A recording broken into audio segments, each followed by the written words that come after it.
Hello mga kaberna, ito pala yung mga naging kasamahan ko dati, yan yung mga ati ko, mga nagiging ati, mga nagiging totoong kaibigan sa mga nakalipas na taon.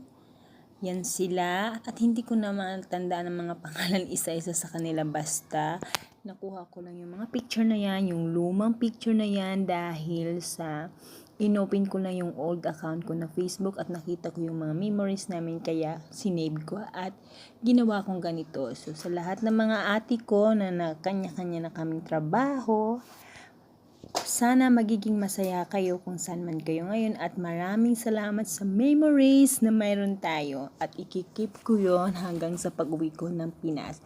So sa lahat ng mga nakilala ko, be safe and keep smile. And good luck po sa ating lahat. At yan na nga, iba-iba talaga mga naging nakasama ko at